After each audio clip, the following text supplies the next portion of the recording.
네, 안녕하세요. 오늘은요, 제가 급등주 매매에 대해서 설명을 드릴 거예요. 오늘 영상이요, 아마 제가 급등주를 다루는 영상 중에 아주 가장 중요한 그런 영상이 아닐까, 제가 감히 말씀드려 봅니다. 이거를 오늘 들어야지만이 앞으로 급등주 매매하시는 분들은 있잖아요. 그게 자신만의 그 기준을 정확하게 잡을 수 있다고 제가 말씀드릴 수 있어요. 그래서 급등주 매매하시는 분들은 이 영상은요, 제가 봤을 때 필수로 들으셔야 된다고 생각을 합니다. 그러면 한번 시작을 해보겠습니다. 그 급등주의 가장 일반적인 패턴을 제가 이렇게 적어놨어요. 그림을 그려놨어요. 보시면요, 하락하다가 이제 횡보하다가 이렇게 상승하는 그런 패턴입니다. 급등주는요, 언제 움직이는가, 이걸 다뤄보겠습니다. 급등주는 시장의 등락과 비교적 무관해요. 무슨 말이냐면 시장이 이렇게 상승을 하더라도요, 급등주는요, 불확실한 호재와 기대감이 있으면요, 크게 급등해요. 최근으로 따지면 초전도체, 맥신, 양자모, 후쿠시마 오염수 이 섹터들 있잖아요. 이 섹터들이 시장이 조정을 받았는데도 불구하고 엄청나게 큰 급등이 일어났잖아요. 왜냐하면 이 불확실한 호재와 기대감이 있기 때문에 올라갔던 겁니다. 그래서 제가 처음에 설명드렸다시피 수급주와 세력주 그 비교를 하면서 세력주 같은 경우는 불확실한 그런 호재라든지 강력한 재료로 인해서 강한 상승세를 제가 만들어낸다고 설명을 드렸던 거예요. 그럼 보시면은 이 급등주는요, 패턴이 있어요. 패턴이 있고 시그널이 있어요. 급등 직전. 무슨 말이냐면 제가 이 종목을 한번 설명드려볼게요. 코이버라는 종목을 통해서 오늘 이게 핫했거든요. 상한가까지 장중에 갔었는데 이거를 통해서 설명드리는 게 이해가 엄청 쉬울 것 같네요. 보시면요, 급등주의 매집 패턴이 어떻게 되냐면, 매집 패턴이 아니라 패턴은요, 이건 정말 중요합니다. 급등주는요, 급등 직전에 몇 번의 매집봉의 출현이라는 시그널이 나와요. 급등 직전에 차트상. 무슨 말이냐면 이거 보세요. 이렇게 장대양봉이 나오면서 밀리고, 장대양봉이 나오면서 밀리고, 장대양봉이 나오면서 이렇게 밀리고, 이런 구간 있잖아요. 그쵸? 강한 이평선을 뚫으려고 하면서 이렇게 윗꼬리로 마감하는 캔들을 제가 앞서서 이제 매집봉이라고 했습니다. 이 매집봉에 대한 설명은 굳이 하지 않더라도 이해가 되실 겁니다. 이렇게 매집봉이 발생하고 나서요, 그러니까 몇 번의 매집봉의 출현이라는 게 종목이 등장해요. 이렇게 보시면은 하락했다가 이제 횡보하는 구간에서요, 이렇게 거래량이 일정 정도 터지면서요, 이렇게 매집봉이 나와요. 그리고 나서 한 번 이렇게 떨고요, 급락을 시켜요. 그러니까 개미를 터는 거죠. 이거를 저는 버뮤다 삼각 지역이라고 하거든요. 어떤 사람은 개미 구덩이라고도 해요. 여기서 이제 접근했던 단타 세력들이라든지 그런 사람들 있잖아요. 이렇게 거래량 터질 때 이 사람들을요, 손절 마지막으로 시키고요, 물량을 모은 다음에 이제 이렇게 제대로 급등을 해요. 그리고 이렇게 제대로 급등하게 되면요, 앞서서 설명했듯이 제 기준봉 설명했잖아요. 이렇게, 그쵸? 이 앞전에 매물대를 다 뚫고 추세를 바꾸면서 강한 거래량이 동반되면서 이게 추세를 돌파 안착하는 그런 봉 있잖아요. 이거예요. 거래량이 터지면서요. 그리고 이 윗꼬리 돌파를 이렇게 하잖아요. 하고 마감했잖아요. 이걸 얘가 기준봉이나 앞서 설명드렸는데, 그러니까 급등 직전에요, 이렇게 매집봉이라는 출현이 몇 번 나오고, 그리고 나서 나중에 제대로 급등할 때는 이렇게 장대양봉이 나오면서요, 이런 의미 있는 매물대를 돌파하고 마감을 합니다. 이거를 제가 기준봉이라고 설명드렸던 거예요. 여기서 급등주의 스윙 매매의 기본 원칙이 존재해요. 단기 매매랑은 달라요. 이 급등주의 스윙 매매 기본 원리는요, 변동성을 이용하는 거예요. 왜냐하면 급등주는요, 기본적으로 변동성이 크게 나와요. 변동성이 극대화된 종목이라고 제가 말씀드렸잖아요. 급등주는요. 그렇기 때문에 이 변동성을 이용해갖고 매매를 하는 거예요. 급등주 단타 매매가 아니에요. 제가 설명한 급등주 스윙 매매입니다. 급등주 스윙 매매는 어떤 식으로 접근하냐면, 물론 이런 매집봉이 터질 때요, 조금 이렇게 의미 있는 구간까지 떨어질 때 이런 세력선, 제가 이거를 세력주 엔벨로프 매매라고 앞서 설명드렸잖아요. 이 세력주 매매 엔벨로프 구간에서 산 다음에 이렇게 급등할 때 한 이것도 20% 될 겁니다. 이렇게 던져도 되지만 이런 변동성을 이용하는 매매가 있어요. 그러니까 한마디로 이 버뮤다 삼각지대 골파기 나올 때 이렇게 접근해갖고 매매하는 방법. 그리고 두 번째가 뭐냐면, 오늘 이게 중요한 부분이에요. 두 번째가 뭐냐, 이렇게 터지잖아요. 이렇게 거래량이 터지잖아요. 거래량이 터지면서 이렇게 상한가가 나왔잖아요. 이 기준봉이 나오잖아요. 그리고 나서 보시면요, 급등주 초기 엄청난 기회라고 적어놨는데, 기준봉이 나오고 나서 나중에 이제 설명했잖아요. 이런 것들 있잖아요. 기준봉 눌림이라든지 중심선 매매 같은 거, 이런 것들 있잖아요. 이런 구간에서 매수한 다음에 이렇게 급등할 때 던지는 이런 매매가 제가 오늘 설명할 급등주 매매의 가장 좋은 매매라고 하거든요. 보시면은 이 변동성이 극대화된 그런 종목이기 때문에 이 변동성을 이용해 갖고 스윙으로 매매하는 것이 목표입니다. 그럼 두 번째는 제가 볼게요. 이제 두 번째를 한번 살펴보겠습니다. 급등주 세력은 언제 움직이는가 제가 이제 설명드렸고, 두 번째 급등주 수익 매매는 손익비 싸움인가 승률 싸움인가? 이 급등주 매매는요, 결론적으로 말씀드리면 손익비 싸움이에요. 그리고 단기 매매는 승률 싸움이에요. 왜 그런지는요, 제가 잠깐 설명드리면, 예전에 제가 승률과 손익비에 대한 고찰을 한 적이 있어요. 이렇게 길게 적어놨어요. 근데 결론은 뭐였냐면, 결론만 볼게요. 결론은 이겁니다. 승률과 손익비를요 같이 떼어놓지 생각하지 않고 조화를 이렇게 해갖고 매매를 하는 것 중에, 단기 매매는요 승률을 높이는 매매 방식이 좋고, 중장기 추세 매매나 지금 방금 말한 급등주 그런 수익 매매 같은 경우는 손익비를 높이는 매매 방식으로 접근해야 결과가 좋다는 말씀을 드렸어요. 이 결론이 왜 나오는지 제가 다시 보면서 설명드려볼게요. 왜 그러냐면은, 이 급등주 그 수익 매매가 아니라, 이제 여기 보시면요 단기 매매는 있잖아요. 꾸준히 돈을 버는 트레이더는요 손익비에 집착하지 않아요. 승률에, 오히려 승률에 지향이 높은 승률. 왜냐면 제가 급등주는 이런 패턴이 잘 나온다고 얘기 드렸잖아요. 그렇지만 이런 패턴이 잘 나오고, 이렇게 보통 이렇게 의미 있는 돌파 나오고 눌림 나오고 이렇게 2차 급등이 나오는 건, 이건 1등주 한에서 한 50% 확률이라고 해볼게요. 1등주는 이렇게 2차 패턴, 2차 돌파 패턴이 나오고, 이제 1등주 아닌 것들은 이렇게 무너지는 경우가 많습니다. 그러면은요, 여기서 단기 매매에서 손익비 높은 구간이 여기잖아요. 그리고 여기서 보통 3에서 한 5%는 수익을 취할 수 있어요. 뭐 높게는 7%까지.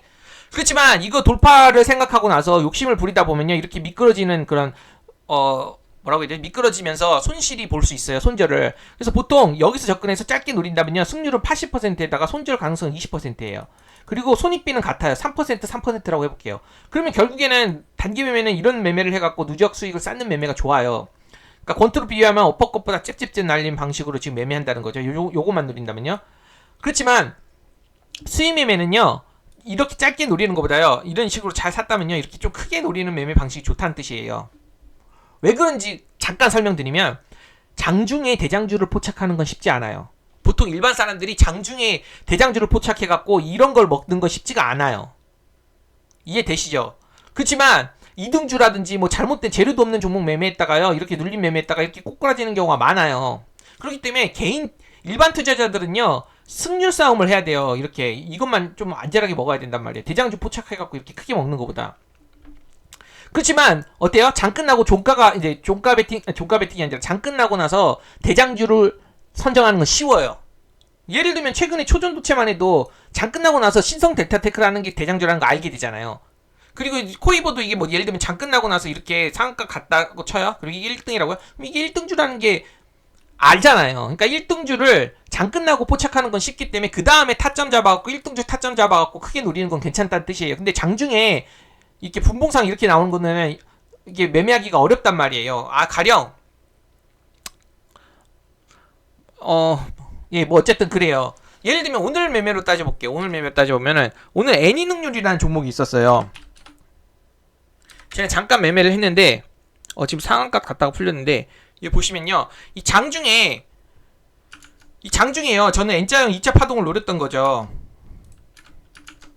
이렇게 갔다가 이렇게 급등하는. 그래서 저는 이거는 한 7, 8% 수익 있는데도 안 던지고 나서 뭘 노렸죠? 방금 한 방 노리게 됐잖아요. 큰 거 한 방. 왜냐면 손익비 높은 자리에서 샀기 때문에 상한가까지 바랬던 거죠. 왜냐면 이게 애니능률이 오늘 1등주였거든요. 저는 1등주를 포착했어요. 그렇지만 1등주가 아니라 뭐 아이스크림 애드라든지 뭐 후속으로 급등하는 것들 있잖아요. 그런 것들 잘못 매수했으면요, 그냥 미끄러갖고 손절을 할 수도 있단 말이에요. 어쨌든 이런 거 좀 크게 노리다가 이렇게 3, 4%로 이게 매도했는데, 어쨌든 결국에 상한가 가긴 했지만요, 이렇게 떨어지면 손절이 나올 수도 있단 말이에요. 이게 돌파 못하면요. 그렇기 때문에 1등주를 포착할 수 있는 능력이 떨어진다면요, 손익비보다는 승률로 싸운다는 거예요. 단기 매매는. 이해가 되실 거라고 생각합니다. 그렇지만 이제 종가에 대장주가 확실히 명확해지니까 그 다음에 대장주 종목을 통해서 타점을 잡는 건 쉽기 때문에 손익비로 그런 건 노리는 게 좋다는 것이에요. 스윙은. 제가 그렇게 결론을 내려보겠습니다. 그러면은 여기다가 써놨어요. 급등주 수익 매매는요, 같은 승률이라도 손익비가 높은 매매를 지향한다. 이 대장주 이렇게 눌림 매매 같은 게 했을 경우. 여기도 보시면, 이따 설명할 거니까 넘겨볼게요. 왜냐면요, 손절할 때 고정값. 그러니까 손절할 때, 이렇게 손절할 때 있잖아요. 승률 매매는요, 여기서 산 다음에 여기서 이렇게 단타 매매를 여기만 접근하면요, 여기서만 매도하면요, 승률이 80%예요. 그리고 손실은 20%인데, 똑같이 손익비는 둘 다 3%예요. 그러면은 결국에는 수익을 보는 구조잖아요. 그쵸? 그렇지만 역시나 이제 그 수익 매매 같은 경우도 여기서 제가 접근했다고 칠게요. 그냥 여기서요, 눌림 매매로, 눌림이랑 기준봉 중심에서. 그리고서 손절은 예를 들면 한 5%로 잡았어요. 시가로 잡았어요. 그리고 이제 급등할 때는요, 그러니까 손절은 제가 예를 들면 한 5%로 잡았는데 수익은요 40%가 나올 수가 있단 말이에요. 이렇게요. 40%가 넘을걸요. 이거 오늘 상한가까지 갔고 여기까지 샀으면 한 40%가 넘었을 거예요. 보시면 여기서 샀다 해도 30%가 넘잖아요. 그래서 한마디로 고정값, 손실은 고정돼 있어요. 손절은요. 그렇지만 수익 날 때 무한대 값으로 열려 있으면, 그러니까 손익비가 좋은 매매가 수익 매매예요. 왜냐면 신성 델타테크만 보더라도요, 최근에 신성 델타테크가요, 예를 들면 이게 이제 좀 이따 설명할 텐데, 이렇게 급등 한번 나오고 나서 이렇게 눌리잖아요. 여기서 사면요, 이제 손절은요 11선 이탈할 때 이렇게 던지면은 한 마이너스 3%로 잘라내지만 수익을 볼 때 무한히 열려 있잖아요. 거의 100%까지 지금 한 300%까지 갔잖아요. 2만원 때부터. 이해되시죠? 그렇기 때문에 대장주를 잘 포착했을 때는요, 잘 포착해갖고 뭐라고 해야 되죠? 손익비가 높은 매매를 추구해야 된다는 거예요. 급등주 매매는요. 매수만 잘 하면은 크게 먹을 수 있다는 뜻이에요. 그러니까 수익과 리스크는 이제 분리를 할 수는 없어요. 그러니까 무슨 말이냐면, 제가 급등주 매매한다 무조건 다 수익 본다는 거 아니에요. 이게 맥점 잘 잡는다고 해서. 그러니까 리스크는 있을 수밖에 없지만, 항상 그렇지만 이 리스크가 있지만 리스크를 어느 정도 부담하고 나서 이렇게 매수 맥점 잘하면 큰 수익도 나올 수 있기 때문에 이 리스크를 감수하고 좋은 구간에서 베팅을 해야 돼요. 이 베팅하지 않으면은 이렇게 큰 수익도 먹을 수 없잖아요. 이렇게 접근하지 못하면. 그래서 넘기고 세 번째 걸 보겠습니다. 돈을 꾸준히 버는 트레이드의 급등주 수익 매매 방법에 대해서 잠깐 설명드리자면,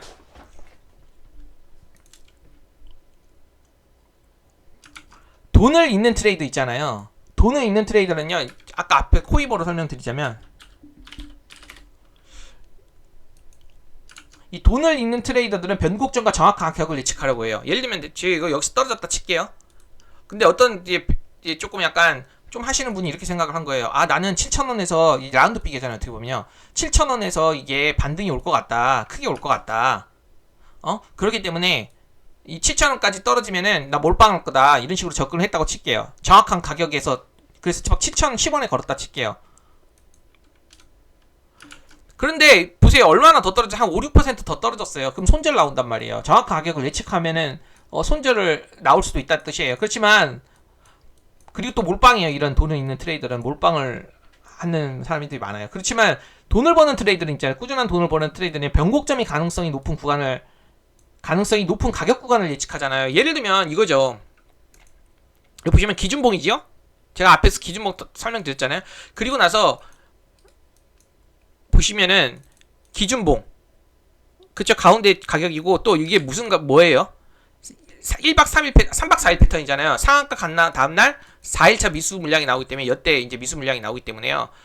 이날 3박 4일 재급등 패턴이 나온단 말이에요. 그래서 종가상 121선 안착했잖아요. 여기 보시면 이 121선 돌파하고 나서 3일 걸리고 조정받고, 여기서 121선 안착하고 종가 때 7,000원까지 안착하고 이 121선까지 안착하고 다음날 패턴이 나올 수 있다고 생각하면, 방금 말한 스윙 트레이더는요, 이렇게 좀 현명한 스윙 트레이더라면요, 이 기준봉을 아래 밑에 시가를 손절가 잡고 이 기준봉 아래서부터 이 구간을요, 이제 이게 뭐죠? 변곡점이 아니라 변곡 구간이잖아요. 변곡점이 될 수 있는 변곡 구간, 가격 밴드, 가격 구간이잖아요. 여기가요. 여기서 이제 분할 매수를 하는 겁니다. 분할 매수를 장중에 분할 매수를 하든지 간에 아니면 종가에 매수해도 되고요. 그래서 이렇게 분할 매수한 다음에 다음날 이렇게 급등할 때 이렇게 이걸 저항이라고 해도 30% 넘는 수익이 나올 수 있다는 뜻이에요. 그래서 분할 매수, 돈을 잇는 트레이더는 몰빵과 정확한 가격을 예측하려 들지만, 돈을 꾸준히 버는 트레이더는요, 변곡점의 가능성이 높은 가격 구간을요, 가격 밴드 구간을 이 기법으로, 예를 들면 7,000원 라운드 픽이요, 그리고 3박 4일 패턴, 그리고 120선 돌파 후에 눌림, 많은 기법들이 많이잖아요. 그리고 기준봉 중심선, 기법이 지금 한 5개, 제가 말한 것만 해도 지금 4개가 맞았거든요. 이런 구간에서, 이런 가격 밴드 구간에서 사는 겁니다. 그리고 나서 급등할 때 안정적인 수익을 취할 수 있는 거죠. 그래서 이 둘은요, 상당한 시간이 지나면 시간이 지날수록요, 이 사람은 누적 수익을 얻지만 이 사람은 크게 벌더라도 한 방 크게 맞아갖고 손실을 보는 경우가 많습니다. 이해가 되실 거라고 생각해요. 그래서 이제 이 돈에 있는 트레이더는요, 급등 나가는 모든 종목 제한을, 그러니까 모든 종목을 다 매매하려고 해요. 그리고 매매 수도 많아요. 예를 들면 오늘 같은 경우도요, 제가 이제 핫한 종목이 많았잖아요, 오늘요. 보시면 코이버가 이제 있겠죠. 코이버가 오늘 CCTV 관련주면서 양자암호 관련 1등주였어요. 초반에 CQ센이랑요. 그리고 나서 이제 중간에 한국정보 인증이 이제 부각되면서 상한가 가고 그 전반적으로 상승을 했어요. 양자가 오늘 아침에요. 오전장에. 그러면은 코이버 하나만 집중해서 매매를 해도 되는 거. 예? 평소 때 이제 대장주 잘 추려가지고 예를 들면은 뭐 초전도체도 그렇잖아요. 신성테크테크 같은 거 그거 장 끝나고 대장주인 거 알면은 기법 적용해서 잘 사면 되는데 그런 거 대장주 한두 개 위주로요. 그냥 다 매매하려고 해요. 이게 다 좋아 보이는 거예요, 그냥. 그렇기 때문에 이런 매매 종목들이 많을수록요. 수익률은 안 좋습니다. 테마 주도주, 테마 급등주, 세력주들은 1, 2등 위주로, 1등 위주로 매매를 하는 게 좋아요. 그리고 이 돈을 버는 트레이더 같은 경우는요. 재료. 내가 원하는 재료가 나올 때, 그리고 내가 원하는 차트가 나올 때, 예를 들면 내가 원하는 재료, 예를 들면 코이버만의 사례를 한번 볼게요. 제가 코이버 여기다 특징주 쳐보세요.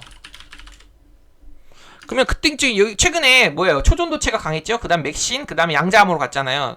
그래서 양자암호 관련 주식이 이제 신소재 관련된 주식들이, 신소재 그런 키워드가 요즘 잘 가니까 세력주로 양자암호 이거 그 중에 이제 코이버가 이렇게 나왔어요. 좋은 재료가 나왔어요. 그렇다면은 좋은 재료가 나온 거를 이제 확인하고 나서 상한가 간 걸 확인하고 나서 바로 사지 않아요. 내가 원하는 재료는 나왔잖아요. 그렇지만 이제 내가 원하는 맥점이 안 나왔잖아요. 수용으로 따지면. 그래서 차트를요, 추세 지지 저항 파동 패턴을 따지고 나서 이제 패턴을 공략하고 3박 4일이잖아요. 여기가요. 그래서 내가 원하는 가격 구간, 이 가격 구간이 왔을 때만 매매를 하는 겁니다. 그래서 베팅이에요. 그리고 나서 그렇기 때문에 매매 횟수가 적잖아요. 그리고 이미 분석이 끝났잖아요. 돈을 버는 트레이더는요, 이미 분석이 끝난 종목을 내가 원하는 가격 구간에 올 때 차분히 매매합니다. 왜냐면 보세요. 결론은 이겁니다. 돈을 버는 트레이더는 특징주 최근에 양자암호 관련된 주식이 강했어. 그럼 1등주 후보 위주로 재료를 분석을 잘 해놓고 패턴을, 그 다음 재료 분석을 잘 끝났으면 패턴을 보는 겁니다. 1등주 상한가 가고 나서 그래 조정이 받을 때 이제 여기서 매수하면은 이제 매수 구간 잘 잡아갖고 다 맥점 잡아야겠다. 그러니까 매수 종목 분석이 끝난 종목을 가격 구간을 잡아갖고 매수를 하는 겁니다. 차분히 기다려서. 그리고 나서 급등할 때 던지는 이런 차분한 매매를 하는데, 아까 보시다시피 못하는 사람들은 그냥 다 하려고 해요. 어떤 종목이든 급등 나는 거 다 하려고 하고 분석도 잘 안 해놓죠. 이해되시죠? 그래서 때문에 결론적으로 결과가 달라집니다.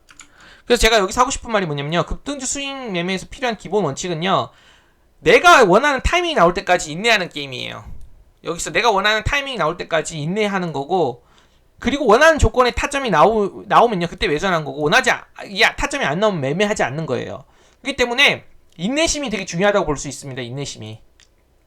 그러니까 확실한 스트라이크 전이 오기 전까지는요. 인내하는 게 중요하다는 그런 기본 원칙을 가지고 나서 이렇게 매매를 하는 겁니다. 그래서 제가 지금 급등주 그 수익 매매 필요한 기본 원칙 4가지에 대해서 설명드렸는데 더 있어요. 뒤에 더 있기 때문에 20분 안으로 잘라야 되기 때문에 다음 거는 연속해서 하겠습니다. 지금 끊고 2부에서 다시 다시 설명을 하도록 하겠습니다.